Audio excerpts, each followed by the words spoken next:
Today is Tuesday, May 17th, 2022. Coming up on Roland Martin Unfiltered, streaming live on the Black Star Network. President Joe Biden goes to Buffalo to address the nation and the grieving families. We will show you some of what he said in denouncing white supremacy. Also, we'll hear from attorney Ben Crump and one of his clients whose mother was shot and killed. And they will tell us what Biden told the grieving families. Also on today's show, replacement theory. A new study shows 1/3 of the country believes in this white supremacy view. Also on the show, why is a young white boy in Texas showing up at the black family's home with a whip? We're going to show you that video and why the father is in trouble. And a white Lyft driver shows you how to respond to white racists. Folks, it's time to bring the funk on Roland Martin Unfiltered on the Black Star Network. Let's go. He's got it. Whatever the miss, he's on it. Whatever it is, he's got the scoop, the fact, the find. And when it breaks, he's right on time and it's rolling. Best believe he's knowing. Putting it down from sports to news to politics. With entertainment just for kicks, he's rolling. It's on go, roll, y'all.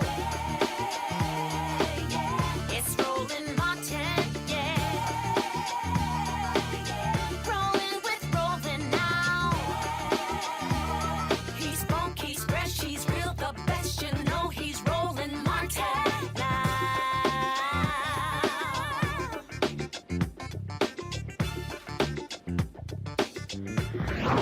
Martin!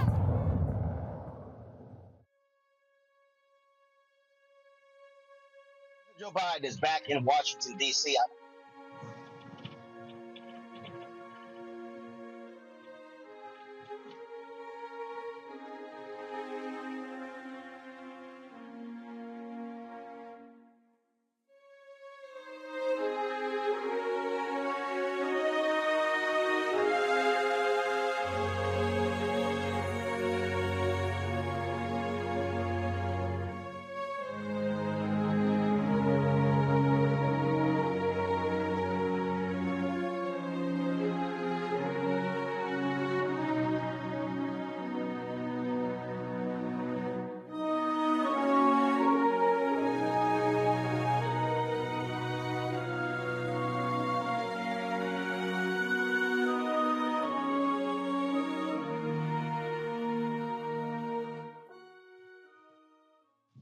President Joe Biden is back in the nation's capital, folks. I'm literally driving by the White House earlier today.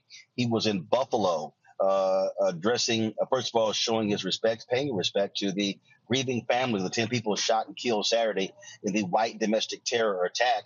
In addition to that, President Biden also spoke about white supremacy and its impact on this country and what needs to be done to get rid of it. One of the folks who was there, of course, was Garnell Whitfield. His mother, Ruth Whitfield, was one of the people shot and killed by this white domestic terrorist. He joins us right now, along with his attorney, Ben Crump. Glad to have both of you on the show. Certainly our condolences, Mr. Whitfield, for what you have had to endure. You're the former fire commissioner there in Buffalo. It is always a difficult task for any sitting president to have to deal with a national tragedy such as this. So if you give us just an indication of how he was received by the families in today's visit to Buffalo. Thank you for having me. President Biden was certainly welcomed here. We're very grateful that he came, expressed his condolences, and identified this as a national issue. We're very thankful for that. He was very empathetic, and he spoke eloquently about white supremacy and a number of things. But what we would have wanted him to talk about is an anti-hate crime bill for Black persons in this country, and that was not on the table. And when you say an anti-hate crimes bill for Black folks, of course, there was an anti-hate crimes bill that was signed last year. Many people suggest it was the Asian hate crimes bill, but in fact it wasn't. But that particular bill, though, dealt with the creation of a national database. How would an anti-hate crimes bill have impacted this. And so, what do you actually want to see Congress do? And what would you want to see the president sign? I think where the families and many people around the nation, Roland, are calling for the same attention and detail that went into responding to a tragedy affecting Asian Americans, that the Congress immediately acted.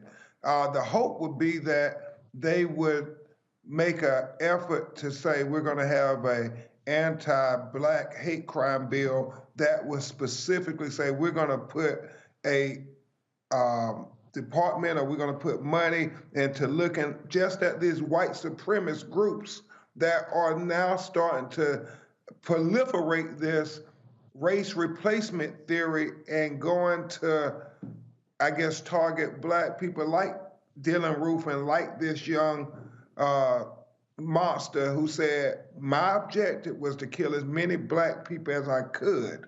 And we think that there has to be greater attention from the highest officers in the top leadership in America to say, we got to do something about this because this is happening too much. They're starting to radicalize these insecure, young people, young white men to do terrible, senseless acts of violence against black people.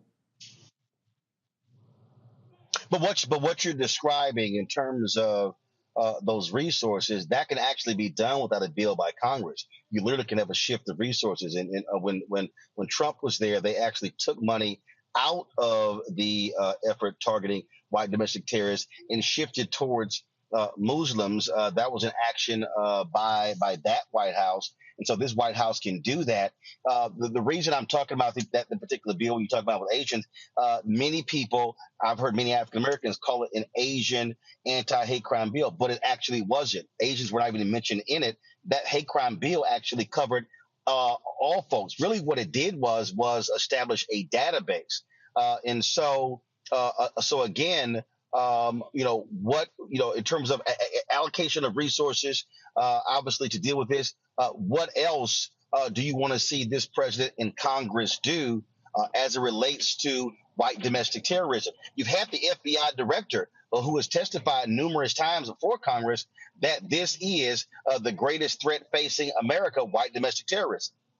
Yeah, and it is domestic terrorism. We have to call it that. But Roland, you know what black people want to hear? The president and the Democrats who lead Congress say that we are going to address this anti-black hate crime in America. They want to hear them say that. Oftentimes they don't say that. When it's something where Jewish Americans are attacked, they literally come out and say that. And we keep, saying we got to give our people a reason to go to the polls and vote in these midterms. So this was an opportunity we believe that President Biden should have tried to do everything in his power to assure black people that I'm speaking directly to this issue for your benefit, because I know he wants our support and they need to demonstrate support and a throated commitment. It should be no question what he's going to use his bully pulpit for on this issue. The thing for me, Garnell, is I actually don't want to just hear them say something. I want to actually see them do something. And so what else do you and the other family members want to see Congress do, want to see New York State do, want to see Buffalo do? Because the reality is, if law enforcement in New York State had done their job, then they could have filed the proper paperwork that would have prevented this 18-year-old man from being able to access a gun. So part of the issue here is also folks being far more aggressive with existing laws to deal with folks like him. Absolutely. There are a number of laws, as you've referenced, already on the books that are not enforced. And so we're asking persons to basically do their jobs, use the authority and the tools that are already in place to help keep our community safe, to monitor these groups and to, call it what it is and stop beating around the bush and call them out and try their best to identify them early on. And when they identify them, do something about it. And don't just let them, put them away for a moment or two. Just look at them, slap them on the wrist, and put them back out here. This guy had been flagged already. They already knew he had these inclinations, and here he is back out in the streets acting out on them. So we want them to do their jobs. We want them to hold these people accountable, and we want to be able to hold the elected officials and the persons we're talking to accountable. Yeah, and Roland, I would just add this. I think back after the tragic shootings at Parkland and others like Columbine, you saw there be congressional hearings. You saw the president go out and asking for action. It shouldn't be the family's burden to say what should be done. The president and them should actively say, these are solutions that we're going to put out. And I know it's a tough issue because, you got this polarization in America, and even more, you got this wave of white supremacy being proliferated by, cable talking heads. You got it, the websites, but you want to see the same level of engagement when you have mass shootings involving white people when it's predominantly black people. And so that is the hope, that we will see that engagement in a profound way. This was a start with the president coming to visit Buffalo today. But here's the reality. We saw more than 20 kids killed in Sandy Hook. We saw what took place there in Florida. We saw what took place in Santa Fe, Texas. We've had mass shootings across the country, and frankly, Congress has not done anything when it comes to guns. Republicans have been blocking that. You could pass a measure dealing with guns in the House, but the reality is when you have a couple of Democrats or other Democrats who are not going to end the filibuster. And so, this is what this country has done. It has been unwilling to deal with guns. And now you have state legislatures that are passing laws allowing for people to carry concealed guns without even having to have a permit. And so, Garnell, so it is as if, many people said that under Obama, hell, if 20 kids being slaughtered wasn't going to get these folks to move, nothing would. And of course, and ever since then, after that, we saw Mother Emanuel, 9 black folks killed there. Now what just took place in Buffalo Saturday with 10 killed as well. It is as if politicians on the federal level do not want to deal with guns. In the president's speech, he talked about when they previously outlawed assault rifles. The question is, can it happen again? Well, we certainly hope it could happen again. And again, I as a victim should not be charged with coming up with a solution to this. We have elected officials whose job it is to legislate and to make sure that they protect us, and they're not doing their jobs. And we're going to try to bring whatever pressures we can to hold them accountable, whether it's at the polls, whatever it is, whatever we have to do to become active in this fight. We want to do that. That's what our family has decided to do. That's how we're going to channel our energy, our anger, our hurt, our grief into trying to help move this ball forward. And that, of course, is one of the things that is so important. And so we're going to keep, again, pushing the issue as well. Hopefully you'll see some action by Congress. But when it comes to whether it comes to guns, when it comes to white domestic terrorism, this certainly has to be on the front burner. That is critically important. And so we'll see what the next step is from President Joe Biden as well as Congress. Garnell, we appreciate it. Attorney Ben Crump, we appreciate it as well. Thank you, Roland. And she was an angel of a person. Yes, she was. All righty then. Well, again, condolences to you, your family, as well as the other families who have lost folks in this tragic incident. Thank you, Roland Martin. Thank you. All right, folks, as I said, President Joe Biden was in Buffalo today. He spoke for almost 20 minutes. Here is some of what he said today in speaking to the families and addressing the nation. In America, evil will not win, I promise you. Hate will not prevail, and white supremacy will not have the last word. For the evil did come to Buffalo. It's come to all too many places. Manifesting gunmen who massacred innocent people in the name of hateful and perverse ideology, rooted in fear and racism. It's taken so much. 10 lives cut short in a grocery store. Three other wounded by a hate-filled individual who had driven 200 miles from Binghamton and that range to carry out a murderous, racist rampage that he would live stream to the world. What happened here is simple and straightforward. Terrorism. Terrorism. Domestic terrorism. Violence inflicted in the service of hate and the vicious thirst for power that defines one group of people being inherently inferior to any other group.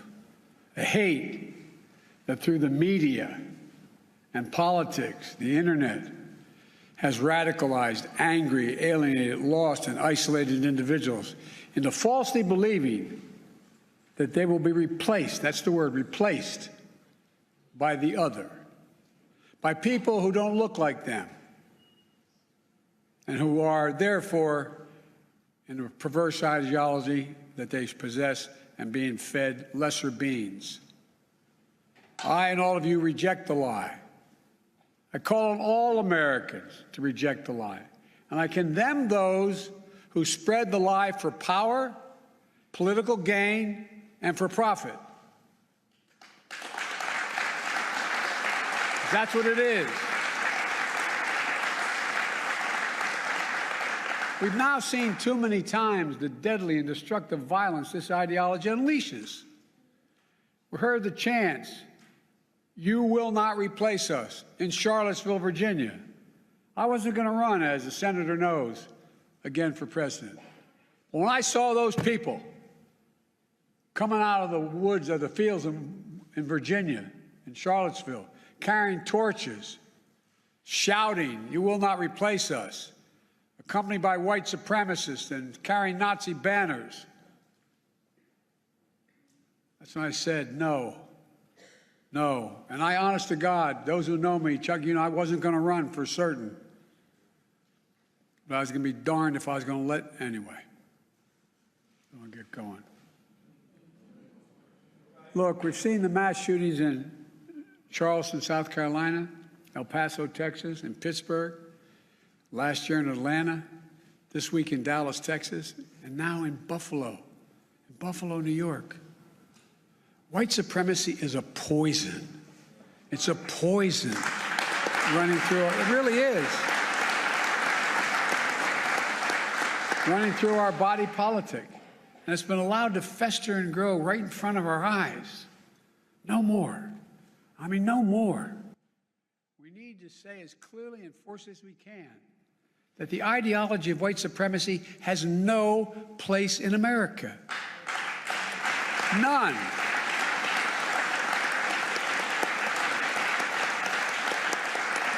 And look, failure for us to not say that, failure in saying that, is going to be complicity. Silence is complicity. It's complicity. We cannot remain silent. Our nation's strength has always come from the idea. It's going to sound corny, but think about it. What's the idea of our nation? That we're all children of God. All life, liberty, our universal goods, gifts of God. We didn't get it from a government. We got it from because we exist. We're called upon to defend them. The venom of the haters and their weapons of war, the violence and the words and deeds that stalk our streets, our stores, our schools. This venom, this violence cannot be the story of our time. We cannot allow that to happen. Look, I'm not naive. I know tragedy will come again. It cannot be forever overcome. It cannot be fully understood either. But there are certain things we can do.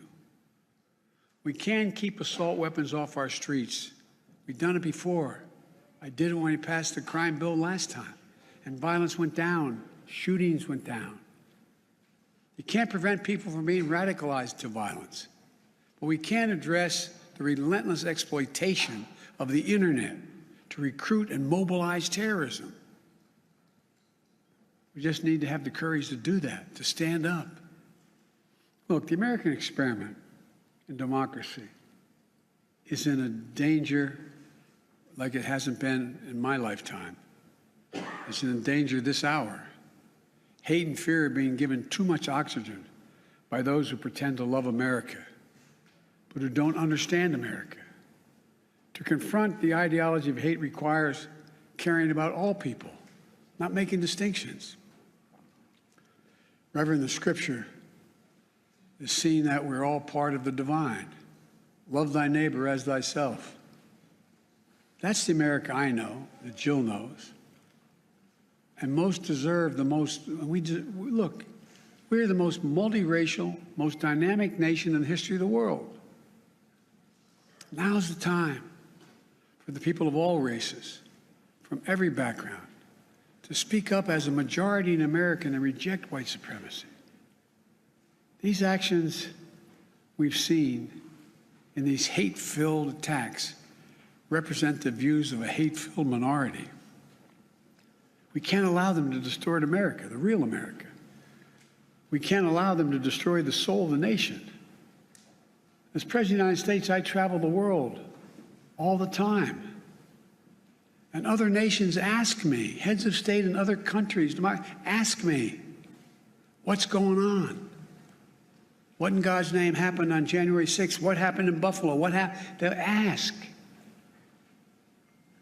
We have to refuse to live in a country where black people going about a weekly grocery shopping can be gunned down by weapons of war deployed in a racist cause. We have to refuse to live in a country where fear and lies are packaged for power and for profit. We must all enlist in this great cause of America. This is work that requires all of us, presidents, politicians, commentators, citizens. None of us can stay in the sidelines. We have to resolve that here in Buffalo, that from the tragedy, this tragedy will come hope and light and life. It has to. And that on our watch, the sacred cause of America will never bow, never break, never bend. And the American we love, the one we love, will endure.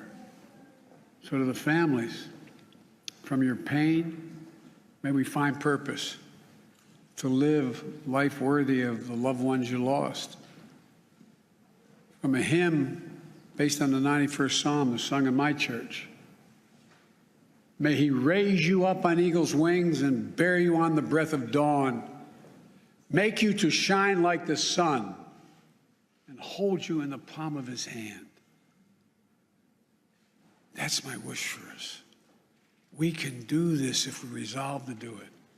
If we take on the haters and those who don't even care, it's just about profit and politics. May the soul of the fallen rest in peace and rise in glory. And may God guide the United States of America, now and always. To the families, as my grandpop used to say when I walked out of his home in Scranton, he'd say, Joey, spread the faith. And my grandma would yell, no, Joey. He'd say, keep the faith. And my grandma would say, no, Joey, spread the faith. We're thinking of you. Hold on to each other tightly. Stick together. You'll get through this. And we'll make Buffalo and the United States a better place to live than it is today.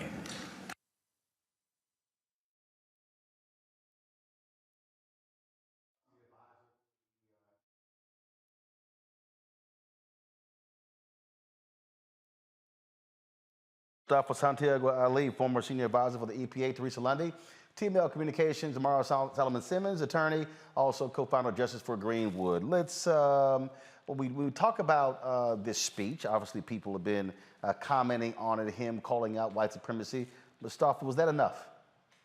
No, it was not enough. I appreciate him going to Buffalo. I appreciate, sharing with the country that, white supremacy, white domestic terrorism is real and it's happening. But we also got to get down to the brass tacks. The Department of Justice actually funded a study that came out in February of 2022, which actually talked about mass shootings that were increasing. And they talked about inside of that a number of different dynamics that are going on. We also know that hate crimes are increasing. So what I need to hear from the president is how we are going to increase the resources to the organizations and to the states to actually make sure that we are building real capacity to address this issue. Are we making sure that there are more FBI agents and more folks at the Department of Justice who are actually focused on these issues? And what are the steps that they can share, because I know they can't share everything, to address this? Are we actually also going to deal with these social media platforms and also television platforms that continue to create this fertile ground for this supremacy to actually not just be planted, but to grow, because they water it night after night after night, morning after morning after morning. And then you find individuals who start to believe in this ideology or to grow it out. So I need to hear about how we're going to actually stamp this stuff out. Because if we're not willing to do that, then we're going to continue to see more folks who are going to die because you're actually sending a message that, it's not really that big a deal. Folks will sometimes say the right things, but then when you look at their actions, you can find out if this is truly a priority to be addressed. Teresa? Yeah, absolutely agree. I mean, it's almost to the point of how many times do we have to ask our commander-in-chiefs, our U.S. senators, our congressmen, to actually stand up and do what they have the power to do, right? I think as voters and as citizens, we are asking for change. We're asking for them to really do their jobs, and so as we even come up to an election. For the primary election, we need to be asking them same things, asking them same questions, not the day of, not the week before, or not when a tragedy happens, but prior to. So we can see if they are the right elected officials that on day one, they will get it done. DeMario.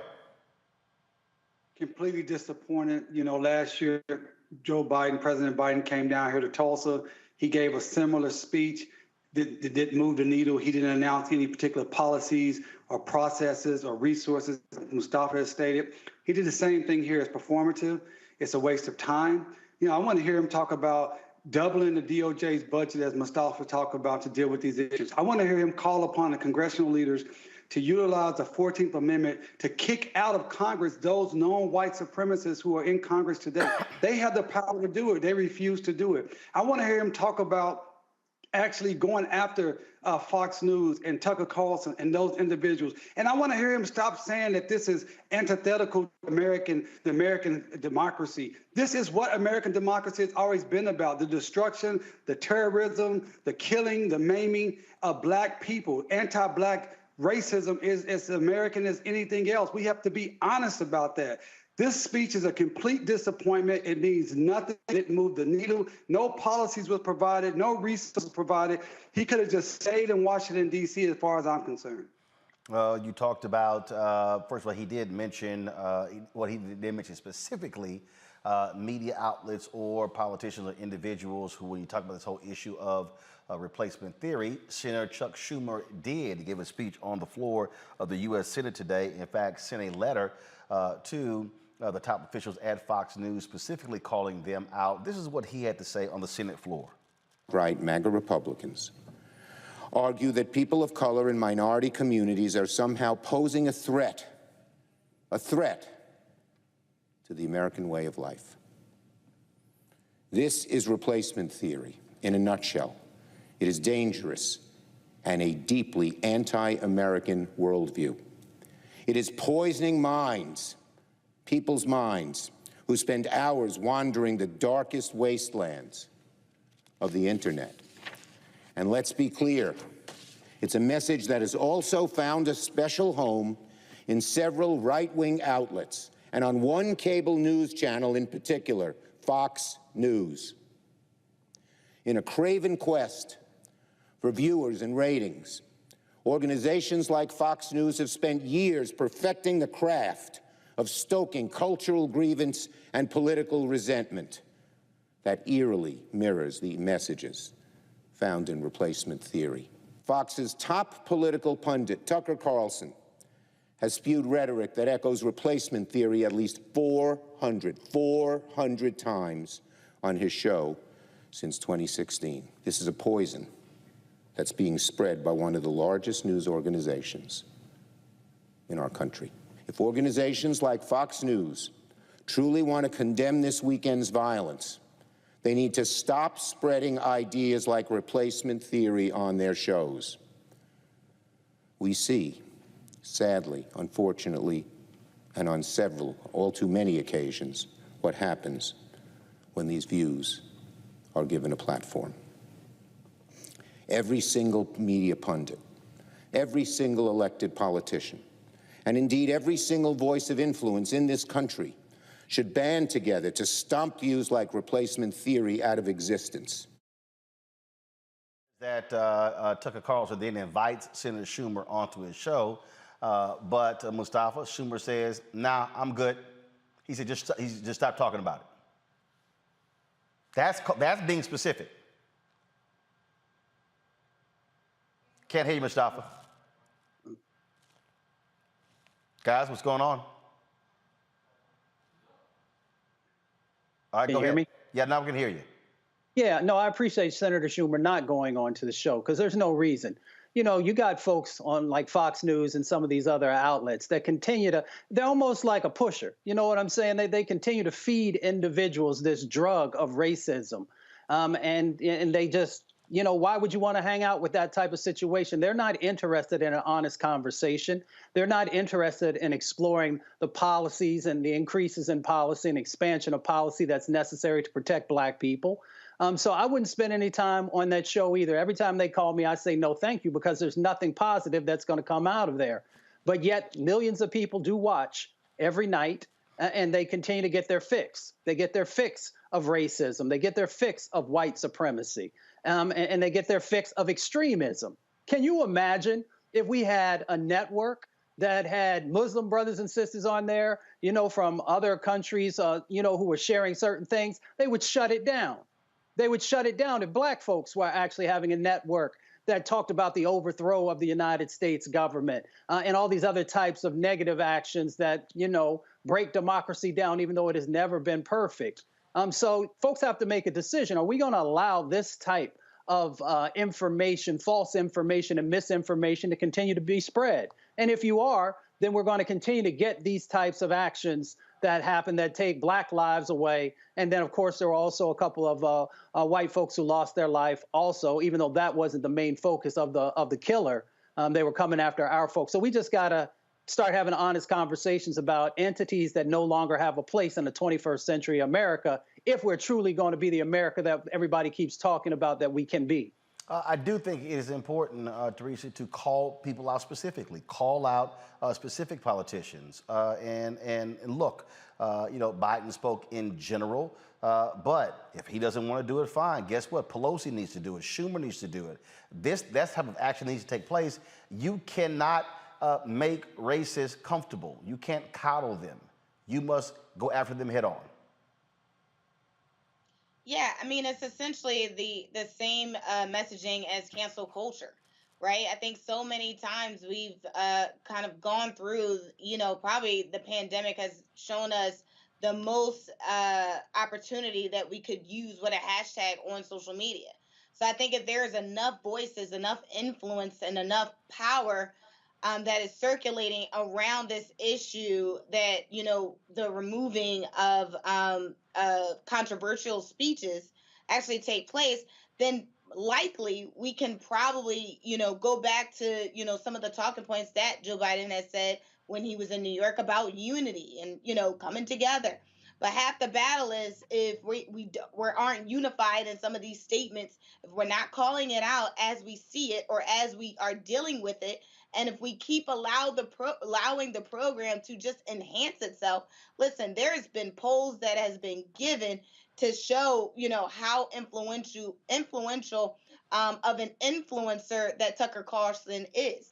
Right? He went from a nighttime show to now have a daytime show. Why? Because more people want to hear that type of rhetoric, because I'm not sure why, but they're making it convincing enough. So there are analytics, there are numbers, there are data that is specifically watching the turn of events happen. And so if we don't cancel Tucker and the many other mediums, right, it's just not Fox News. We have an entire other, social platforms that are doing the same community forums and blogs and, all these digital mediums that are also playing a part.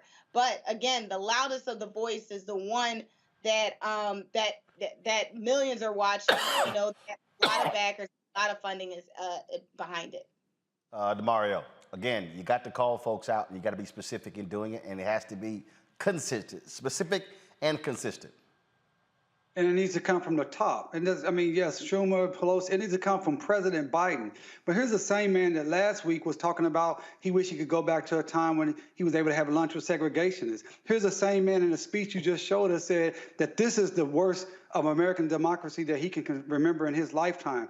A newsflash, he's 78 years old. 78 years ago, we couldn't even vote. We had Jim Crow. We had all type of lynchings going on a daily basis in America. He is not able to stand up to the time that we're in right now. We need a dynamic leader who speaks clearly and plainly about the issue. And I don't want to even care about this term replacement theory. We need to stay focused. This is anti-black white supremacy. This is not the same as what they're talking about, the people coming over the board and all that. This is the hatred of black people that has been going on since we were snatched and stolen and brought over to this country. We have to be very, very clear. And another thing is we have to, as a people, black people, have a conversation and a plan how we're going to protect ourselves during this particular time, because the federal government is refusing to do it. So the speeches on the House floor, where is the policy? Where is the legislation? Where is the resources to go in and make sure that this stuff does not happen? And let me just say this very, very clearly. They keep trying to say this is a lone wolf, this is one white guy. Man, this is a concerted effort. There is no way an 18-year-old kid could have the wherewithal to do everything he did and be shot numerous times by the police officer. It didn't go into his body, but the impact of having an actual shot hit your body, and he still had the training to withstand that, fire back, and continue on his mission. Man, we in some terrible, scary times, and our leaders are not stepping up to the plate. Well, one of the things that we're going to do is we're going to take a break. We come back, we're going to talk about a poll from the Associated Press that breaks down how a third of the country supports and believes in replacement theory. That's how deeply embedded this white supremacist view is in America. You're watching Roland Martin Unfiltered on the Black Star Network.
Next on A Balanced Life with me, Dr. Jackie, summertime when the living is easy, or is it?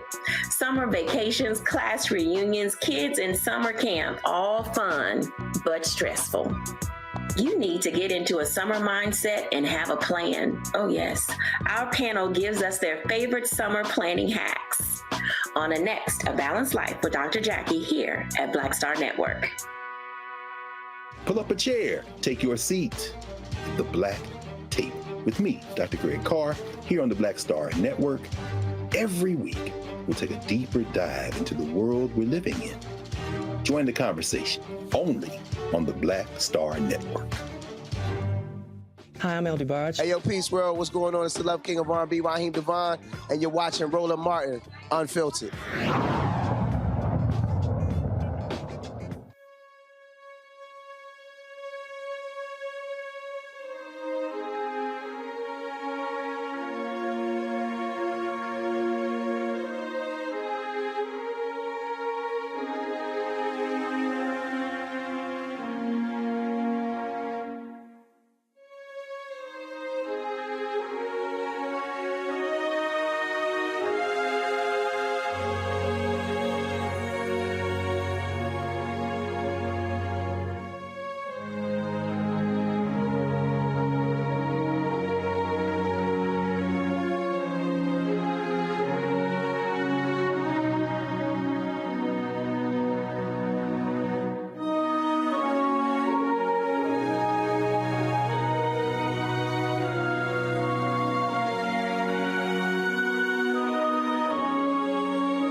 Folks at the Associated Press and the NRC Center for Public Affairs Research released this study. It is called Immigration Attitudes and Conspiratorial Thinkers, a study issued on the 10th anniversary of the Associated Press Newark Center for Public Affairs Research. When you look at this particular study, it lays out that roughly 1 in 3 adults agree that a group of people is trying to replace native-born Americans with immigrants for electoral gains. A similar share, 29%, also expressed concern that an increase in immigration is leading to native-born Americans losing economic, political, and cultural influences. These two key measures tap into the core arguments of replacement theory, a decades-old idea which posits that there is a group of powerful people in this country who are trying to permanently alter the culture and voting strength of native-born Americans by bringing in large groups of immigrants. The study indicates about 1 in 5, 17% adults agree with both of these central tenets.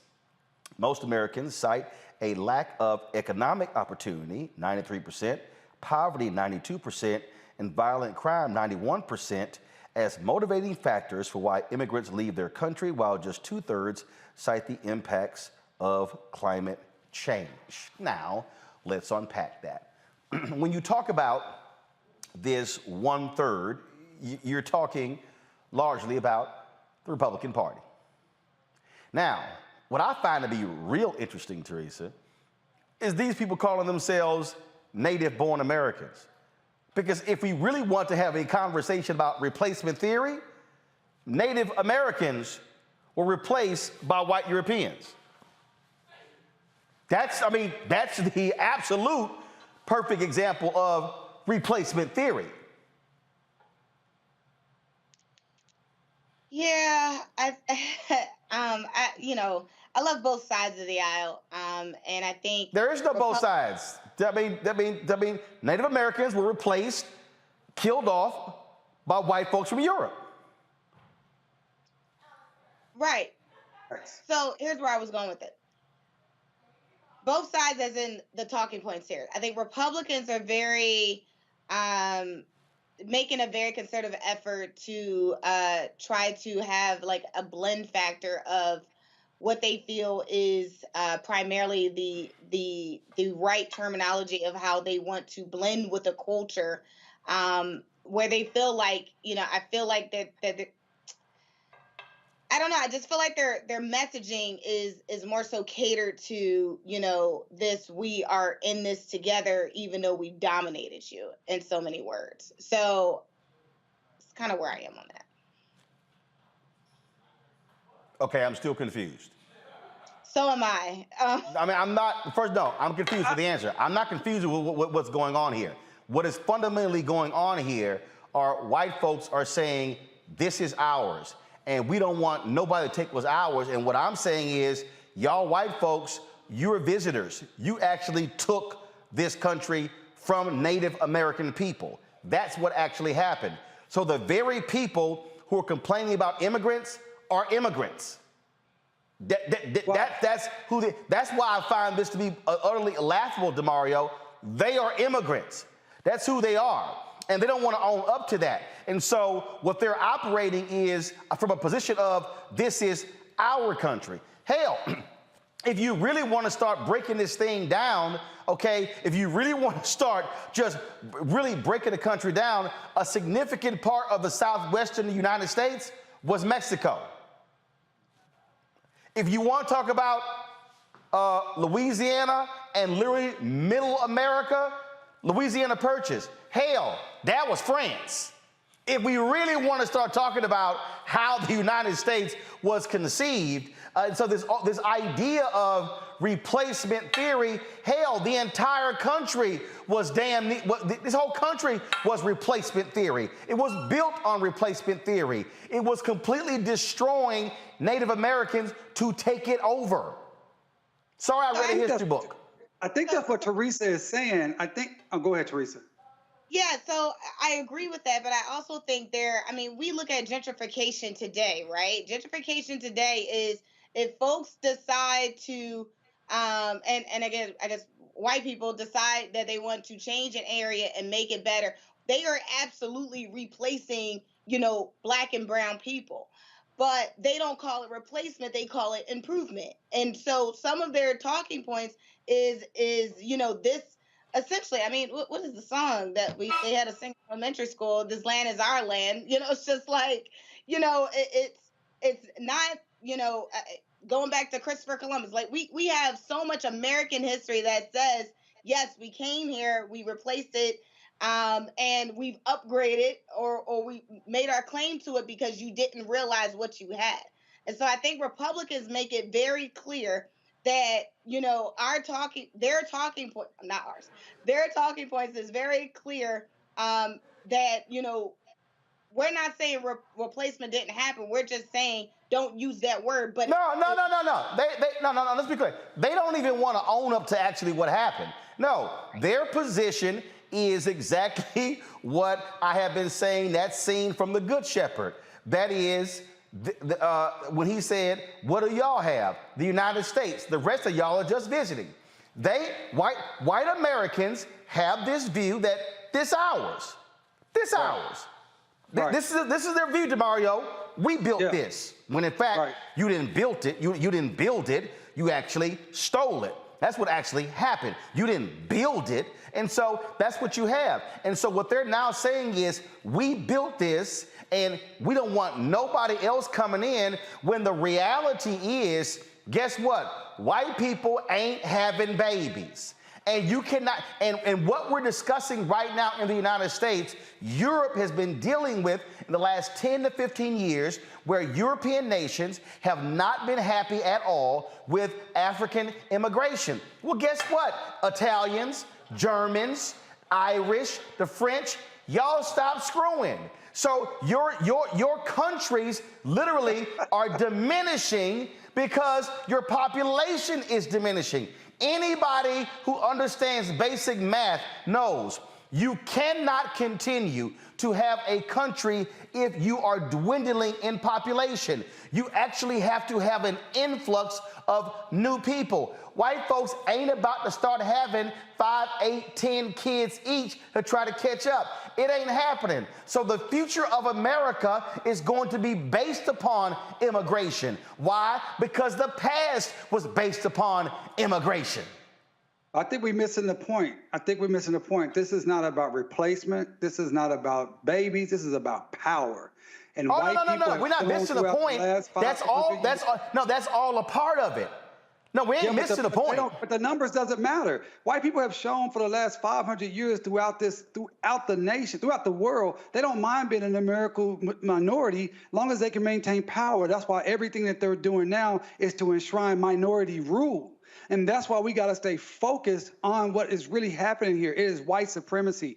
You know, when we use the new terms, replacement theory, I don't even get into all of that because it's good old-fashioned white supremacy. Right, that and they've been practicing for 500 years. But here's the package is different. Right, but I think that's what Teresa was saying. They're packaging up in a way to say, oh, native-born Americans, so they don't have to come out and say, hey, us white people don't want to not be in power anymore. And what I'm saying, well, first of all, obviously, when you control the media apparatus, then you can frame the conversation any way you want to frame it, because that's the whole deal. What I am saying, though, is we have to call it what it is, and understanding exactly what's going on here. Part of the problem here, Mustafa, as I've watched this again, is when people sort of want to dance around it. For instance, I have said for years that you got to tell folks in media, stop being afraid to say white. The whole conversation we had last week on the working class, oh, they've used that as a phrase instead of saying white. You mean white, just go ahead and say white. But the reality is, because everything in America, anything that's been deemed non-black or non-Latino, they call it mainstream. You people say, oh, mainstream media. No, white media. They ain't mainstream. People say mainstream media, multicultural. Well, if multicultural means people of color, what the hell is this? White. We gotta force people to call it like it actually is, and that's been part of the deal. This unwillingness to actually say white voters, white power, white nationalism, white supremacy. Exactly. I mean, we just got to put it out there and call it for what it is. And, you know, it is a part of the misinformation and disinformation. We often talk about, you know, how that plays out from the Republican side of the equation. But we've also had our own sets of folks who play into this misinformation by not just telling it like it is and trying to sugarcoat it and trying to do all these other types of things to lessen what the reality of the situation is. Part of that disinformation is also what's currently being shared. So, yes, you know, America is becoming browner, but yet there's still 309 million people who live in our country. Almost 200 million of those folks are still white. So when folks try and talk about, you know, that you're being replaced, well, that's not true. Not in this moment. Yes, there are more black and brown folks who are having babies, but you still are the majority. When they talk about the economic side of the equation, you know, 2 years ago, the last study that I looked at, you know, the median wealth income for a white family was around $188,000, but for black families, it was around $24,000. So you still are in control of the vast majority of the wealth that's happening in our country. When you look at who runs the Fortune 500 companies, who runs most of, you know, the higher level businesses and other entities in our country, it is not black and brown folks, it's white folks.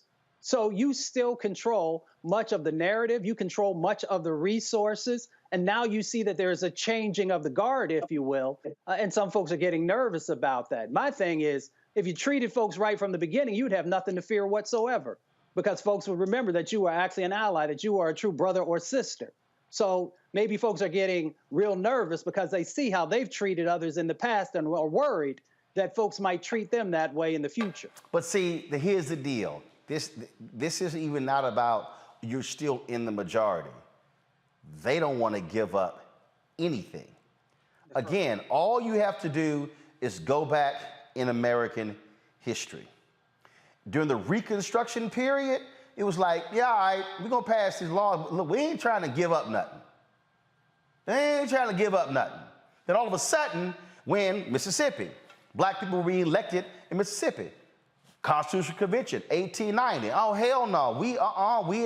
We tired of these Negroes being elected to Congress and to the U.S. Senate and to the State House. No. We about to change the Mississippi Constitution because it's too many of them being elected. Lynchings. What lynchings were largely wasn't about whistling at a white woman. They were angry with the economic advances of black people. Even when black people were making money selling to other black people. It was, how dare y'all make money? That's what Tulsa was about. Them white folks were mad at Greenwood. How dare y'all sit here and in the midst of Jim Crow create your own thriving community? Damn that, we got to burn this sucker down. And so but the problem, Teresa, Folks want to dance around this. No, this is why media narratives matter. And so this is why calling it what it is. At every juncture, Tucker Carlson has to be called a white supremacist.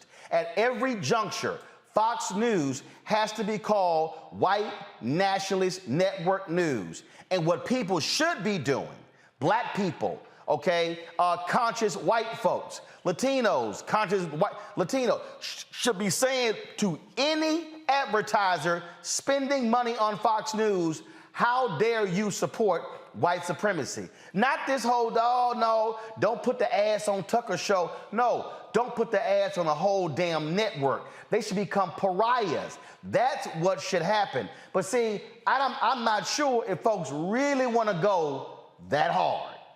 Right. And likely not, because, I mean, essentially, if you have someone like Tucker Carlson with the amount of influence and the amount of followers and just, you know, resources available, you know, to make those type of statements and make those type of theories, that means somebody in the back end and higher office at Fox News actually believe in what he's saying. So they keep elevating him. They keep giving him a platform. And they're like, hey, don't go too hard, but just go enough so we make our point very clear and watch the results. So again, it's not just Tucker. I think Tucker is just a spokesperson for an entire community that we do not see. And for me, that's probably the most scariest part, the back end office of who's making the decisions, who is allowing these statements to go across. So we really need to be looking at the CEOs, the decision makers, that is allowing Tucker Carlson to stay there, because there's just not enough pressure.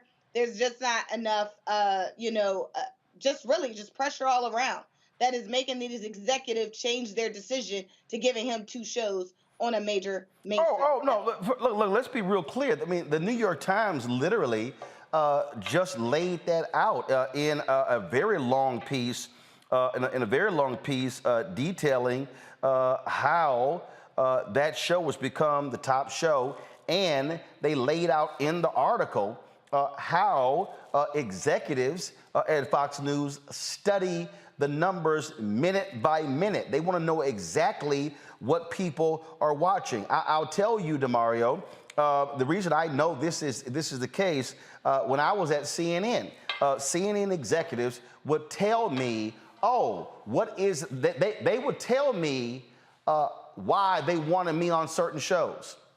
And they told me, John Klein, who was then the president of CNN US, told me point blank, we can look at the minute by minute, and all of a sudden, if there's a spike, the first thing we say is, what was being talked about and who was on? He said, we would go back and see, oh, you were on. They literally told me that.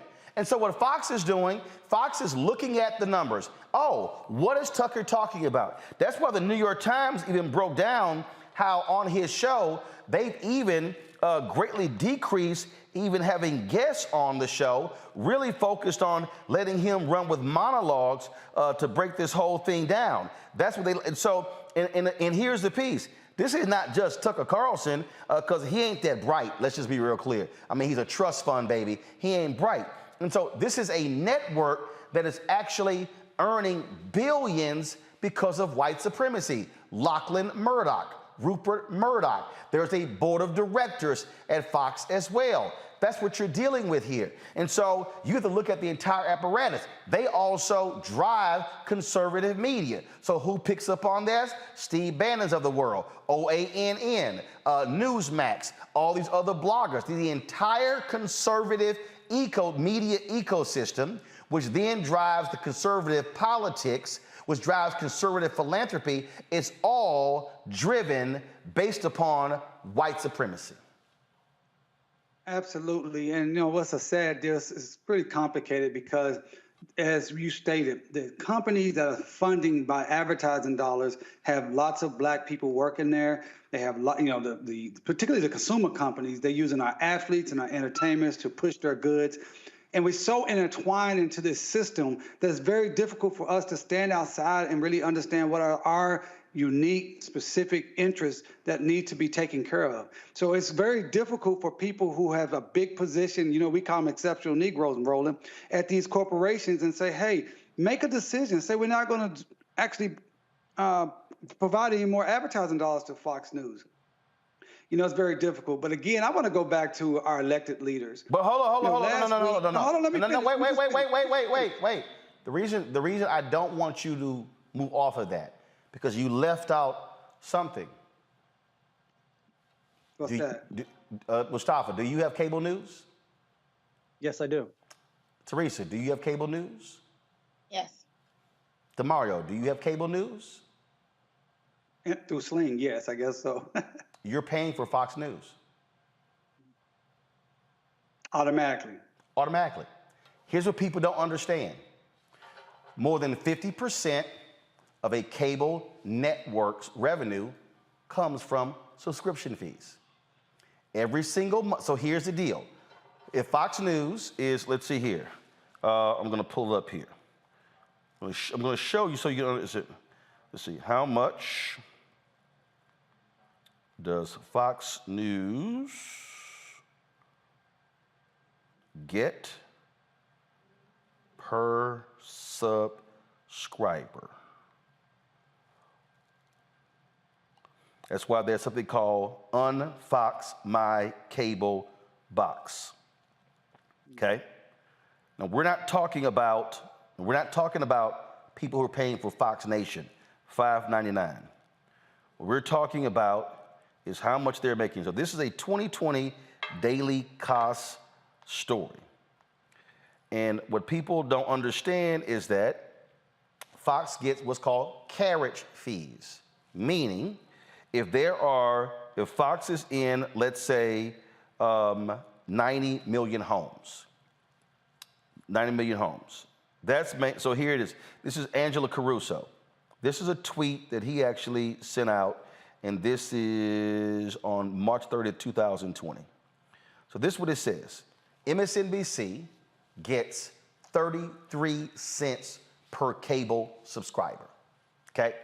So that means that if MSNBC is in, let's say, 100 million homes, okay? That means that MSNBC is getting 33 cents for all 100 million every single month. And let's say the carriage agreement is a 5 to 7 year carriage agreement. That means that MSNBC is going to get that money every single month for 5 to 7 years. CNN gets anywhere between 70 and 90 cents per month per cable subscriber. Fox News gets more than $2 a month per cable subscribers. So if Fox News, and when we say carry, what I mean by that, people watching, that means Xfinity, Charter, that means Comcast, Verizon, AT&T, all of the cable systems in America. That means that if they're getting $2 a month, Fox News, from money that you're paying, that means that when you pay your cable bill, $2 of your cable bill is going to Fox News every month. So for everybody who's watching and everybody who's on this panel, if you are paying for cable news, you are actually funding Fox News. So if they are in 100 million homes, that means that Fox News is receiving $200 million a month in cable subscription or carriage fees.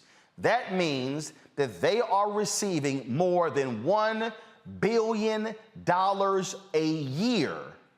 We ain't even talking about advertising, solely from cable fees.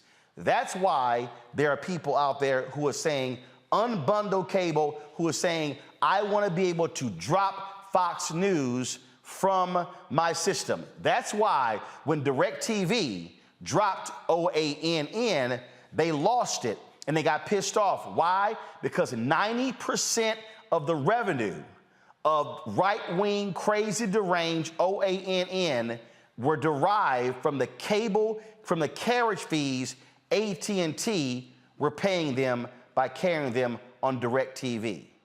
So the reality is, it's not just the advertisers.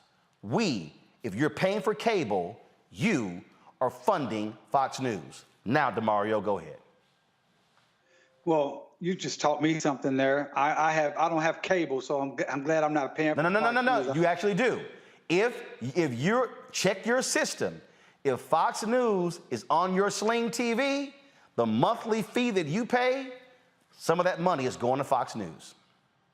I don't know if they're there. I've never watched them, but I will say this. I want to get back to our elected officials. You asked a question earlier. Should Chuck Schumer, he decided not to go on Tucker Carlson's show. I think he should have done that. He should have went on there as a white leader and talked to the people that Tucker Carlson talks to on a daily basis. It doesn't matter what Tucker Carlson says. It's about the audience to get on there and to go into the lion's den and tell these folks what they're doing is wrong and that he's going to do something about it. Because at the end of the day, as consumers, we could try to boycott. We could say unbundle us to Fox, those things. But we have elected leaders that we've elected. They have power that they're not utilizing. I'm tired of seeing them give speeches and tweets, make legislation, fight for it. Even if it goes down in flames and it doesn't be voted out of committee or whatnot, still fight for it. File lawsuits based upon, you know, the 13th Amendment. Not only did it outlaw enslavement, unless you get a felony, of course, but it also outlaws the vestiges of slavery, the badges of slavery. And this is the things that Fox and these other organizations promote, the badges of slavery. File lawsuits on them. If we lose them, that's okay, but still fight. Again, get these non-white supremacists out of Congress. The 14th Amendment, I believe it's Section 3, gives the Congress the power to do it. Yet, the congressional leader, Nancy Pelosi, she's last week quoted the video. We saw it. I saw it. I'm sure you saw it, Roland. She's saying, no, we need a good, strong Republican Party. Why? We need strong people that want to be good for the American people, give us health care, education, access to jobs, and keep us safe. Not necessarily if they need to be Republicans or Democrats. That does not matter. These people have shown that they don't care about America, democracy. They care about power, period. Now, this is where I agree. Where I agree with DeMario, I do believe in taking the fight to where they are. And that is, Senator Schumer should have said, sure, Tucker, let's go. Let's go. See, y'all got to understand, Fox News don't call me. There's a reason. Oh, there's a reason. I can tell you right now, several people who've gone on Tucker Carlson's show. Jason, University of Maryland. Jason actually is on Tucker's show a lot. Jason told Tucker like, I don't think he likes me. Jason said, no, invite him. Y'all, Laura Ingraham, Sean Hannity, Tucker Carlson, they're like, no, we ain't inviting him. We ain't inviting that one. Because see, I need everybody to understand, when Roger Ailes started Fox News, Roger Ailes positioned the network to where his anchors never lose. So what they would do is they wanted a black foil. So y'all remember how they would always have the new Black Panther party on? And they would always complain about the new Black Panther? Well, they were the only ones who was booking the new Black Panther party. They were using them as a foil to drive their agenda. And so their strategy, and I'm not calling anybody who's gone on Fox, I'm not calling you weak, but I'm trying to explain to you how they book. They purposely don't want strong black voices. What they want is they want black voices who are going to either be combative or be weak and not engage them and go to war with them with words. And so that's what they do. And so if you all of a sudden, you too strong, don't invite her back. Because see, their whole deal, they want to make black people look incompetent. They want to make black people look crazy, deranged, loud, yelling, screaming. What they can't handle is when someone comes on and is providing a level of facts. That's why Kennedy, libertarian, she ain't gonna call Roe. None of them gonna call me. The only Fox show that I've done more than once, I did Bill O'Reilly's show several times before I went on CNN. Megyn Kelly had me on her show because after when Roger Ailes fired, they were gonna give her anything that she wanted, and she's like, put on Roland Martin. And then they had me on several times. But I'm gonna show y'all what they do. What they do is they had me on, and right before I went on the air, when did you take this position? That's not my position. Well, like they were frantic. They wanted me to support something Hillary Clinton. I'm like, I don't support it. What are you talking about? So y'all gotta understand the game that's being played. What you're seeing on Fox is deliberate manipulation. It is state-sponsored propaganda. That's what you're seeing. And so in order to counter that, you gotta be willing to take them on. And so people lose sight of this fact. And so that's what and understand, they drive Republican politics. Iowa, Grassley, Mustafa, he literally said during the confirmation hearings, the only goal in opposing Judge Ketanji Brown Jackson was to get on Fox News. He said it. He literally said it. And so we just have to understand what we're up against. When you have the highest rated cable network, not cable news, cable network, they are a disinformation propaganda vehicle that then drives the entire conservative ecosystem. And so that's the war that we are in, Mustafa, and we gotta understand how they're being funded. You go after the money, you're able to shut down the propaganda machine. Exactly. It's always about understanding the game and the players that are in the game. You know, we have all kinds of tools that we can utilize. You know, we've talked about taking our own personal responsibility about where we're utilizing our dollars. And I thank you, brother, for highlighting that for folks. I'll be taking care of that once the show is over today or tomorrow morning. We also got to understand that we got to hold the FCC accountable for them making sure that they're doing a better job because they have an enforcement branch. Except they don't have power over cable. They only have power over the broadcast. They don't have, the FCC only regulates broadcast, not cable. Right. Yeah. And I was speaking in the broader context of all these different media forms that are out there, you know, whether it's on the radio or a number of others, that we need to be taking a comprehensive set of actions to address what's going on. And then, of course, the advertising aspect that we talked about. But it comes down to understanding the game and understanding what their ultimate goal is. And we've been talking about power. We've been talking about money. And we've been talking about also how they're trying to make sure that they institutionalize the Republican platform, you know, and all the things that happen inside of our country. DeMario.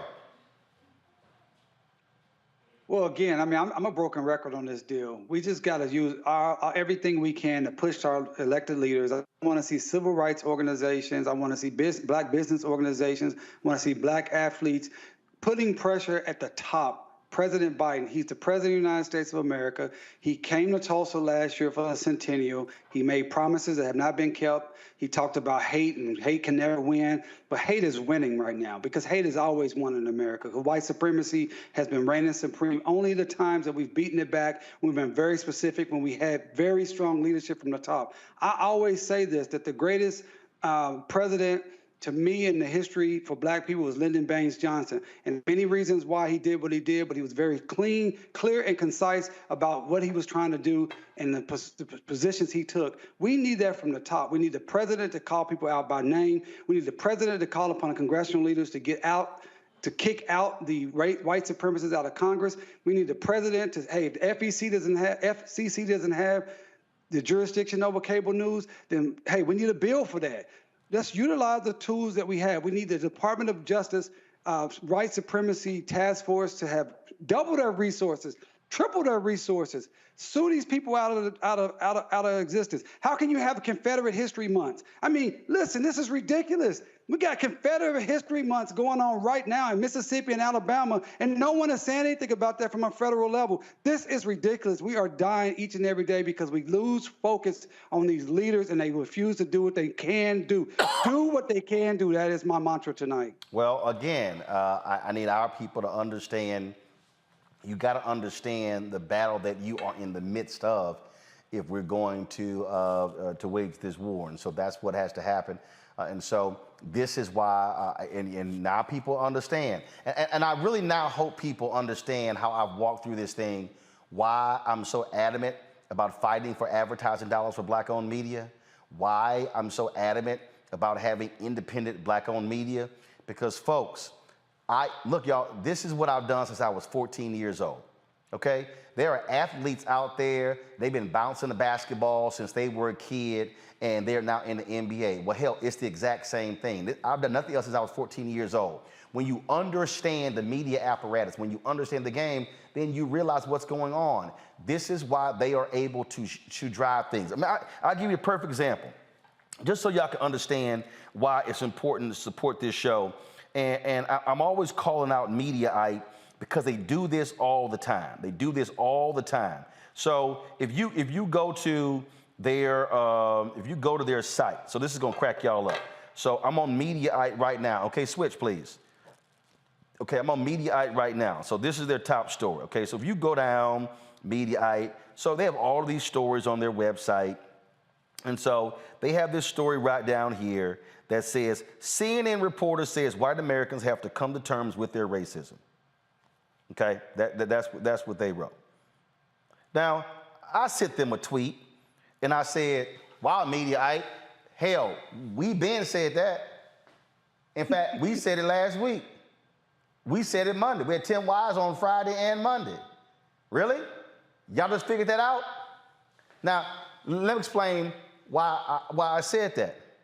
Because Mediaite, they only pay attention to mainstream media. So when CNN says it, all of a sudden you see a clip. Like, ooh, wow, CNN reporter says white Americans have to come to terms with their racism. We've been ahead of them. Hell, we've been saying that for a very long time. Do you see Mediaite writing those stories up saying, what was said on Roland Martin Unfiltered? On the Black Star Network? Nope. Nope. And so this is how these third-party sites further reinforce what you see on mainstream media. So it's not just we're up against MSNBC, CNN, Fox News, ABC, NBC, CBS, then the whole media ecosystem. Y'all, I told y'all, 3 different publicists. We will be 4 years old on September 4th, 2022. Not a single mainstream media reporter has done a story on our success with this show. And they're not. Not one. Quibi raised $1.5 billion, went out of business in 6 months. Wasn't even profitable. Tons of stories. We can go down the line. Black News Channel, big old piece in the LA Times, big old piece in the Wall Street Journal. They ass bankrupt, broke, was making $8 million a year, spending $25 million a year. We're profitable. We've been growing. We Black owned. No story. Now y'all understand what you're up against. What you're dealing with is you're dealing with the folks because we are a threat to that system. When you're trying to create an alternative voice, an independent voice, a voice that they don't control, then we become a threat. And that's why we are so diligent and focused in terms of what we're trying to build, because I understand the power of media and how you can cause minds to be changed and shifted. And so people don't see, a lot of us just go, yeah, okay, man, we see you on the show. No. Trust me. When someone sees a clip on this show and sees a conversation, what they're doing, they are hearing something that is different than what they're hearing other places. I've had folks walk up to me, white folks, black folks walk up to me saying, man, I'm hearing stuff I don't get anywhere else. Y'all better understand what we're doing. This is about countering what they're doing, because if you got to depend upon CNN and Fox News and MSNBC for what's happening in our community, we're gonna be lost as all get out. That's why that's why it says right there, y'all. It says clear as day. The nation's first black newspaper, Freedom's Journal. Why it says right here on this mural, right here, Freedom's Journal. We wish to plead our own cause. Too long have others spoken for us. This is in the third paragraph of the nation's first black newspaper on March 16, 1827. This is why we have it in the mural in here. And so we just need you to understand why your support for this show matters, why it matters for you to support what we do. We're going to go to a break. We need you to download the Black Star Network app, of course, all available platforms. Why are we trying to get to 50,000 downloads, 100,000 downloads, 500,000 downloads? Because we completely control it. Yes, we're on, and again, I appreciate y'all giving on YouTube, but y'all, if you give to us on YouTube, we only get 55 cents of every dollar. So if you give us $20, we ain't getting the full 20, okay? They gonna keep 45% of your money, okay? And so the reason we're pushing the app, and yes, we're on YouTube, yes, we're on Facebook, yes, we're on these platforms, but I need to understand, we still are then beholden to what they are saying and doing on the platforms. So if we're able, so right now we've got almost 3,000 people watching live on YouTube right now. Well, if we're able to build the Black Star Network app and have 3,000 to 4,000 and 5,000 watching over there, then we can be able to drive our revenue in a whole different way. And so I want y'all to download the app, tell your friends, tell everybody to do so, because it's important when we do that. Apple phone, Android phone, Apple TV, Android TV, Roku, Amazon Fire TV, Xbox One, Samsung, Smart TV as well. And so please download on all of those platforms. And when I'm telling you how these things are going, I'm trying to show you right now, because y'all think I'm lying. Facebook is deliberately suppressing our numbers. Matter of fact, I'm looking on here. I'm trying to pull it up. Are we even live on Facebook right now? See, I told y'all. Okay, perfect example. I'm trying to look for us on Facebook right now. Facebook is blocking us. We've been averaging only 200 to 300 views a day on Facebook, even though I got 1.3 million followers on Facebook. Because what Facebook wants to do, they want me to pay to boost to the people who already follow me. Y'all got to understand the media game. That's what they're doing. And so it's crazy. Yeah, because I was looking, we're not even on Facebook right now. We literally are not live on Facebook right now. We're not live. And the crazy thing is, we didn't play anything to get blocked. I wonder what's up with that Facebook. So that's what the dollars matter. They matter, folks. Please join our Bring the Funk fan club, where every dollar you give goes to support this show. If you want to send a check or money order to send to P.O. Box 57196, Washington, D.C. 20037-0196. Cash App is $RM Unfiltered. PayPal is R Martin Unfiltered. Venmo is RM Unfiltered. Zelle is Roland at RolandSMartin.com. Roland at RolandMartinUnfiltered.com. We'll be right back.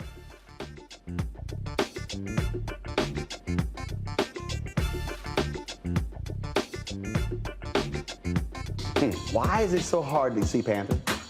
What deal? Wow. I mean, if you go to Amazon, I think I tried. So I have a collection of that's a hard movie. They charge you $300 on Amazon. I was like, I'm not about to pay no $400 for a VHS copy. Yeah. What's the deal? Man, it is interesting, Roland. It is the movie they don't want you to see. Power to the people. It's funny, I made New Jack City. You can get it anywhere. Posse, you can see it anywhere. But a movie that says that it is not an accident that we medicated the black communities right around the time when they were getting militant, when you had the Panthers starting to organize, the people starting to vote and march on Washington, we let these communities get medicated. In fact, that comes up in The Godfather, you know, where they say, as long as it stays in the black communities. So we asked the question, they tried to ask us questions. I asked them, the reporters when we did, I said, listen, why is it a 13-year-old boy in the hood can find a way to buy a gun, some liquor, or church, or some crack, and yet you can't find them to arrest those people? You can't arrest that dealer. Why is that?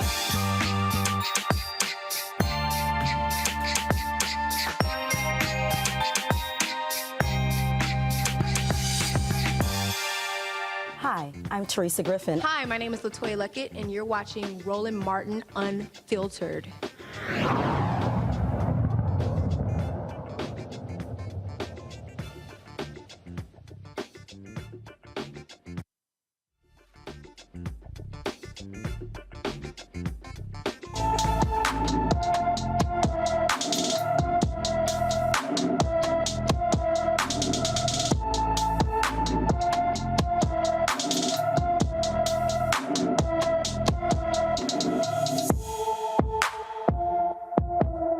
Carissa Curry has been missing from Matthews, North Carolina since April 18th. The 13-year-old is 5 feet 2 inches tall, weighs 155 pounds, with brown hair and brown eyes. Anyone with information about Carissa Curry should call the Charlotte-Mecklenburg, North Carolina Police Department at 704-336-7600, 704-336-7600. In Tennessee, a Knoxville cop lied about his reason for arresting a black college student. And last August, Trinity Clark was tackled, assaulted, and left topless by Officer Joseph Roberts. This is the video right here, the arrest video. Go ahead and run it. I'm going to talk over it, folks. Trinity Clark was charged with 6 criminal charges, including a felony charge of evading arrest. After reviewing the evidence, a judge dismissed all of the charges. Judge Tony Stansberry called the incident disturbing. The former officer, Joseph Roberts, faces criminal charges in an unrelated case where he's accused of lying about starting a high-speed chase that ended in a crash, injuring 3 people. Look at this video. Bruh, move! My titties are out, bitch! Move, bitch! I'm not fucking playing, bruh! Bro, I don't got no shirt on, no! We fucked up!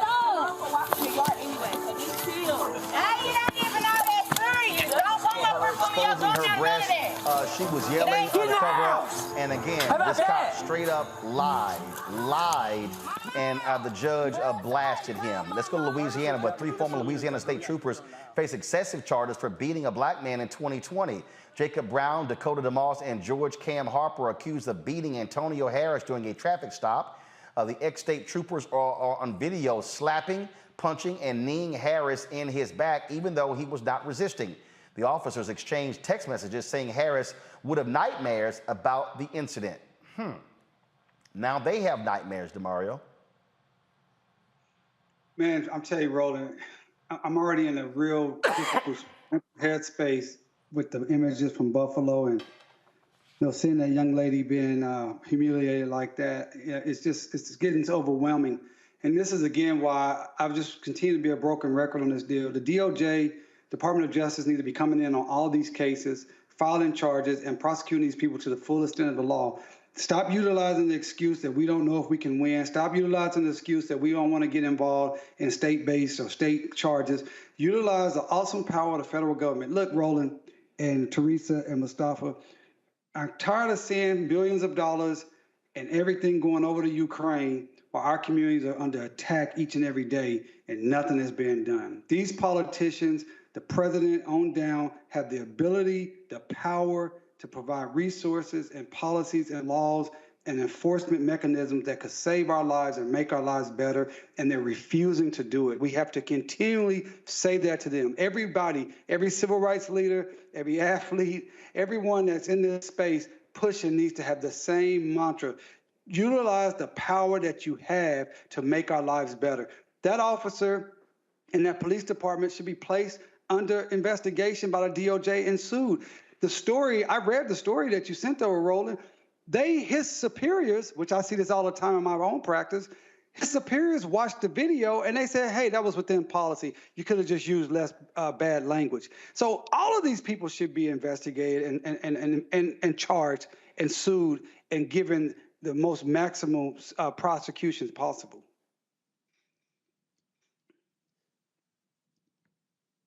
Can't hear you, Roland. I can keep talking if you want me to, though. I didn't want to sit here and cough into the microphone, but we are seeing actions by DOJ. For instance, former Indiana police officer pleads guilty to civil rights offense following assault on arrestee and falsified report. This is what came down on Friday. 31-year-old cop Jeremy Gibson in the Muncie Police Department. Also here, a former Indiana deputy sentenced to 18 months in prison for assaulting inmate inside the Marion County Jail. That also came down on Friday. In the last one, a former Florida police sergeant sentenced for sex crimes against 3 women as well. And so we are seeing a far more aggressive Department of Justice Civil Rights Division under Christian Clark. It's a lot now in terms of what's happening on the criminal side. Not quite sure, but again, what people have to understand during the Trump administration, Mustafa, Jeff Sessions and Bill Barr made it perfectly clear. They were pulling back on everything. They literally said that consent decrees were hurting the morale of police officers. And so there was no effort to hold cops or correction officials responsible for any of their misdeeds. Yep. Sorry.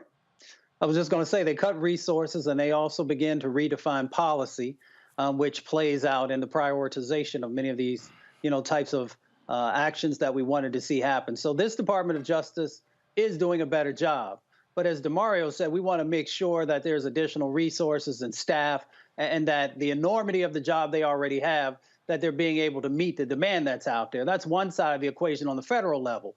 But we also got to ask the question, when you actually follow a number of these cases, and I've only looked at 3 of them, you also have folks on the state level and local district attorneys who continue to plead down many of these cases for these police officers. So instead of them getting felony possible charges, they're being, taken down to misdemeanors.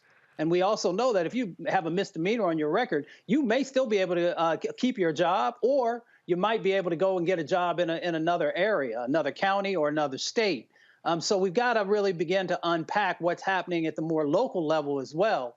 And why there continues to be this lack of focus on humanity in our communities and a lack of positive action in relationship to those who continue to do harm inside of our communities. Well, which is why, Teresa, I keep saying elections matter, because we could talk about the federal government all day, but we have to be showing up and making sure people are running against these district attorneys, because when we talk about criminal justice reform, it starts with the DA. In fact, the DA, before you even get to the judge, it's the DA. That person can decide what they charge, how aggressive they charge. Do they offer adjudicated? Do they offer, in terms of, different types of sentencing or reforms? And so we can't ignore that reality too. Yeah, because if we keep ignoring the reality that district attorneys that are in that position in order to do their jobs, in order to protect the community, I kind of look at the district attorneys as, the first line of defense for communities, for Black and brown communities. So if there is an issue, yes, we're calling the cops, but then we're looking for justice. And justice seekers are looking for our district attorneys to stand up. And a lot of times we're just not getting that. And I also believe it's a part of the team. There's not just one district attorney without a staff of other counsel that is leading some of these cases. So picking the right team members who are on the same agenda as a district attorney is also another result in getting some of those cases to where it needs to be, as in justice served and justice delivered. So again, I'm also going to get back to the same point that you hit on, Roland, where elections matter. And again, today, before the polls close in Pennsylvania at 8 p.m., we now are, again, trying to vote. Well, not district attorney this time, but we are voting some very, elections that are serious on the local and state level. And so, a lot of the things that people have been asking about, We've been asked about, more economic impact, more criminal justice reform, more equality, more fairness. And we can't do that if we don't go vote. So I'm hoping that the voter turnout has been high. But again, we just can't keep complaining. We actually got to start doing something. And the power of the pen really does lie with the people. Indeed. All right, folks. Damari, go ahead. I was going to say one thing. I always talk about the federal government. Remember, I'm in Oklahoma, and it's as red as of the red states. It's been Trump for 25 years, and black people are only 7% of the population. So that's one. And two, I just wanted to make the point that, yes, the DOJ is doing better now, but it went so low. If it's at 5 and it goes to 0 and then you take it to 2, yeah, you're doing better, but you didn't even get back to where it should be, let alone getting to where it really needs to be. So that's the point I wanted to make. Well, actually, I mean, I think this DOJ is probably even being more aggressive than the Obama DOJ. Well, absolutely they are, because I mean that's a whole show we can do that people want to talk about. The Obama administration was. I mean, I'm just going to say it. It was not the transformative administration that we all stood in line for, campaigned for, like I did, you did, and we were hoping we were going to receive. It simply was not. And the best example of that is the election or the appointment of Merrick Garland to the Supreme Court, and not an African-American female at that time. All right, folks. Well, you know what time it is. No charcoal grills are allowed. I'm white. I got you, Carl. Illegally selling water without a permit on my property. Whoa! Hey! You don't live here. I'm uncomfortable. Well, if you want to understand how white domestic terrorists are created, all you got to do is look at this story here.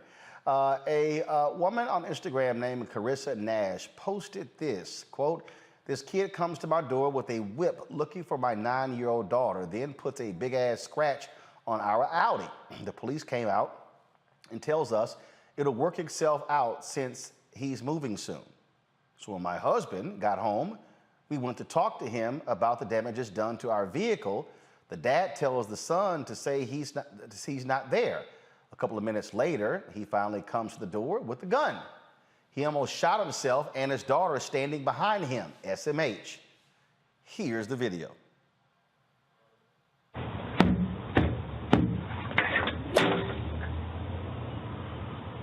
The video too is after. Little boy, you better get your ass from off my porch beating on my door like this. I will call the police. You need to leave. Don't you ever beat on my goddamn door like that. Go. Your son beat on mine. I need to talk about these damages to my car. Your son, let me show you the video. If you come outside and talk like an adult, then maybe we can figure it out. Coming outside with, I'm trying to have a conversation with you. Coming outside with. Yeah, because I saw the way you started walking up on me. We've already had beef before. We have it on video. All right, get off my property. Seriously, get off my property. Someone came over here with a fucking whip. Bring his ass over here again. Please. What the fuck happened? You have a gun. Come over here on my side and see what the You fuck have a. Fuck out of here. Fuck you, nigga. Bring your motherfucking ass outside without the gun in. No, baby, get back. Oh my God. Oh my God. Well, the boy's father, Brian Thomas Brunson, has been charged with deadly conduct for reckless discharge of a firearm. And you wonder how these white domestic terrorists grow up to be who they are. That's how, Mustafa. Comes from the roots. And that's what, when we want to make sure that people understand the true history of this country, the disparities and the impacts that happen, we're trying to root out racism by putting a spotlight on it. And when you see small children, they have to learn these types of actions and behaviors. And it comes from their parents and their grandparents. And when you're not willing to address the fullness of what's actually going on, then racism is going to continue to find fertile ground in this country, and you will see it move from generation to generation to generation. And that's why in this moment, something has to change. Teresa. Yeah, you're absolutely right. Racism isn't, something you're born with. It is something learned. The kid looked no more than 12 years old and bold enough to, know what is right from wrong and what is white privilege. And essentially, I'm not sure where you got that whip from. Looked like it came from the bedroom. But nonetheless, he did use it as a weapon. And then for the father to not even have, the audacity to just respectfully have a conversation with the parents about their kid, it tells you the type of parenting. So outside of the charge, DHS needs to make a house call to assure that not only that kid is safe, but he's getting the right attention where he needs to, get some counseling for his type of behavior. DeMario. Well, from a legal standpoint, this is something that we see all over this country. But Texas is, as you know, Roland, that's your home state. You don't have to have a license to have a gun, and it's a stand your ground state. And so, even trying to sue this parent into the door with a gun, I don't know if it's going to go anywhere because of what I just named. And then, from a practical standpoint, it really highlights the difficulty we're living in this country. Do you call the police on this scenario and risk police coming over and shooting you or beating you because you're a black person calling the police? Do you move out of the neighborhood because you moved into the neighborhood hoping to get a better place, maybe a better school system? So you move into a white neighborhood, but now you got to deal with these racist white neighbors. What do you do here? I mean, it's really, really difficult to figure out what's going on here. Obviously, the little boy was wrong. And the kid and the father coming to the door with a gun was not the most practical thing to do, but he had a right to do it. Family, I've really been thinking about what is their recourse here. They can bring a lawsuit. I don't know if it's going to go anywhere. Do you call the police? I don't know. It's a tough deal. All right, folks. One more.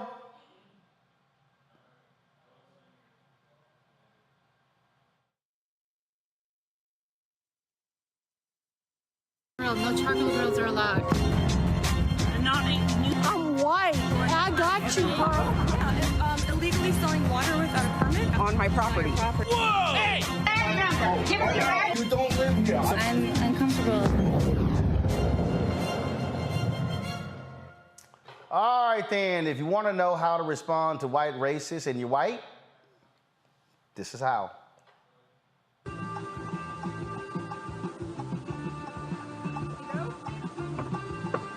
Hello, for Jackie, right? Yeah. How are you? Yeah, you're like a white guy. What's that? Are you like a white guy? Excuse me? You're like a normal guy. Like you speak English. Sorry. Sorry. No, you can get out of the car. I'm gonna cancel a ride. That's inappropriate. What? It's completely inappropriate. If somebody was not white sitting in the seat, what would be the difference? Are you serious? She said, wow, you're a white guy. Oh, well. That's okay. I'm not gonna take the ride. You guys can get out.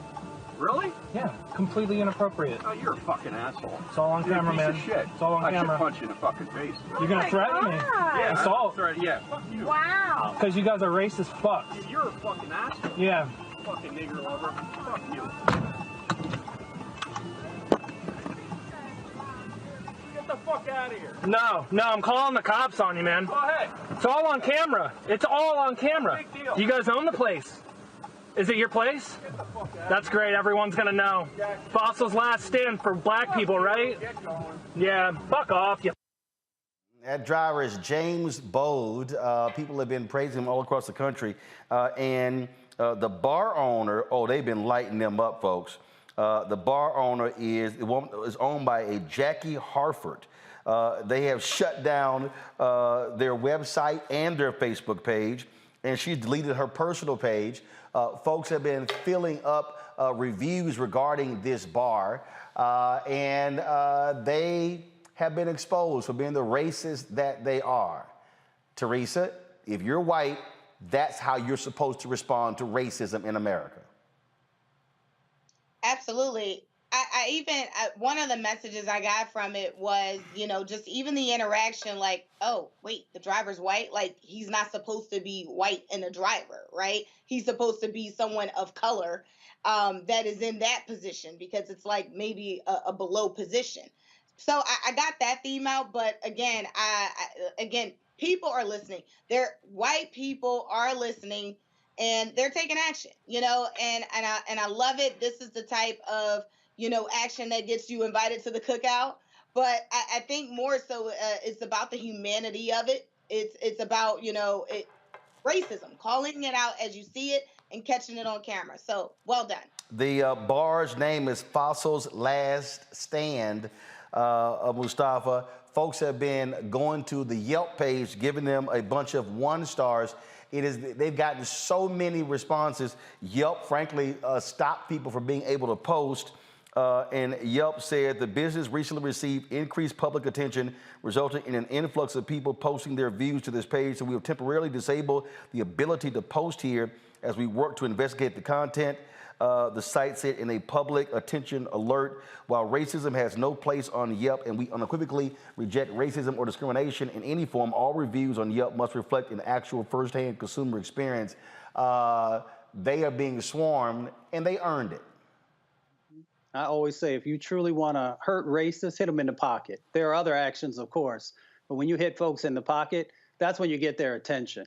And the other part of it is, again, thank you to that brother for standing up. True allyship means that even when there's no black folks around, that you're doing the right thing, that you're calling out injustice, and that you're pushing back and standing up. So I appreciate that. I hope that can be, a lesson and a blueprint for other white brothers and sisters who say that they are allies for our community, of how they will handle actions in the boardrooms, in the streets and the suites.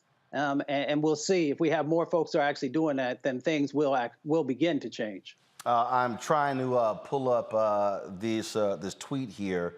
A lot of folks, there were people who were saying, hey, how do we, donate to this guy? Because he's now gone public as well.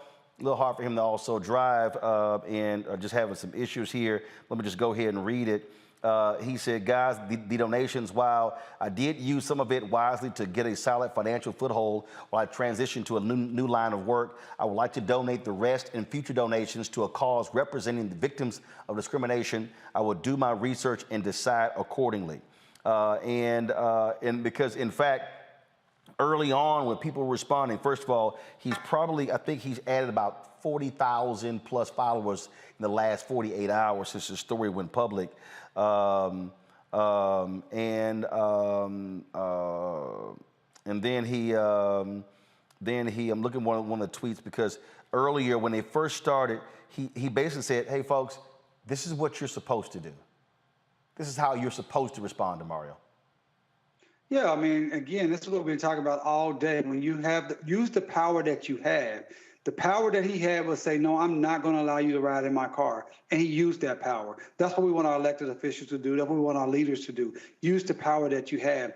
And the individual that called him a quote unquote nigger lover, he needs to be charged with that is a hate crime, really, because he's basing it on race.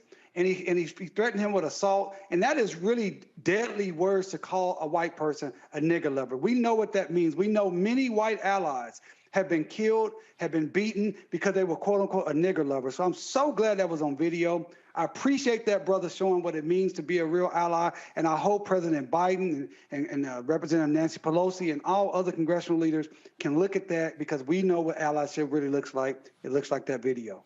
And it does. All right, folks, got to go to a break. We come back real quick. We're going to give you some updates on some election information. Of course, primaries are taking place today. Kentucky, Pennsylvania, North Carolina, and we'll give you some of that when we come right back on Roland Martin Unfiltered on the Black Star Network. I'm Deborah Owens, America's wealth coach and host of Get Wealthy. Let me hit you with a few numbers. African Americans spend 9 times the amount on ethnic beauty products, and yet only own 1% of the beauty supply stores. It's an $18 billion industry. On the next Get Wealthy, you're going to learn and hear from a woman who's turning this obstacle into an opportunity. We literally take you from A to Z on all of the things step by step you need to have in place to open and run a very successful beauty supply store.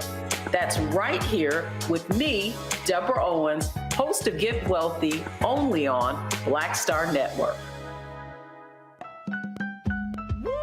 We're all impacted by the culture, whether we know it or not. From politics to music and entertainment, it's a huge part of our lives, and we're going to talk about it every day right here on The Culture with me, Faraji Muhammad, only on the Black Star Network.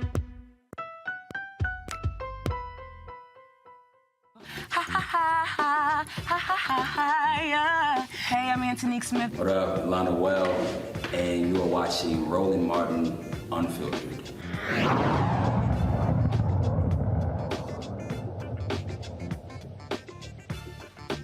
All right, folks, some early results are coming in. Sherry Beasley has secured the Democratic nomination for the North Carolina Senate, U.S. Senate race. And so that has actually happened in Kentucky. Charles Booker is the Democratic nominee for the U.S. Senate race there as well.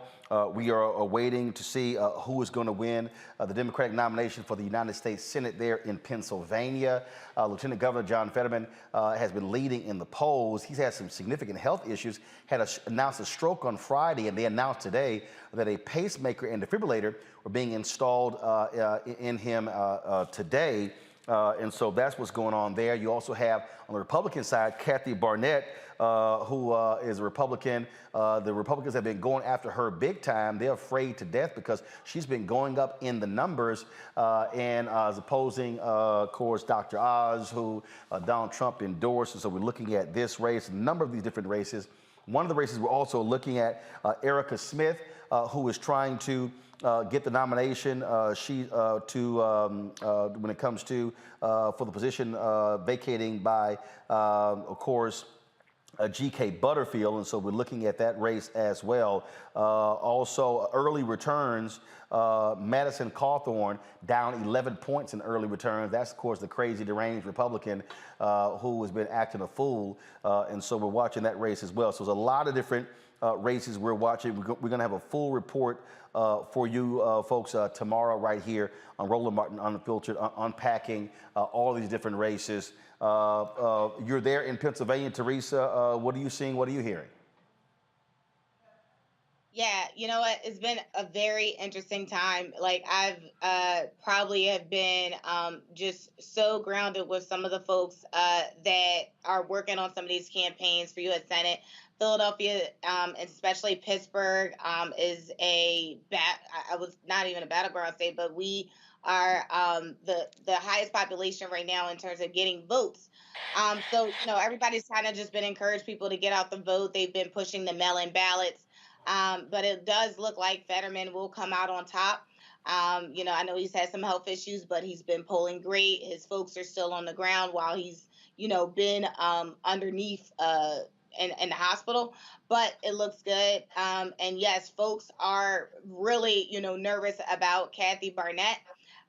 You know, the African-American woman, you know, I know she was a part of the insurrection. She bought some buses. She went up there and said she was protesting, but she's giving people a run for their money because she is saying the right conservative talking points.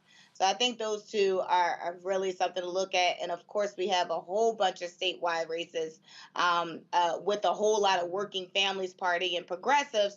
That is something that we absolutely need. Like the Working Families Party / you know, also a Socialist Party is also trying to make their way into Pennsylvania politics.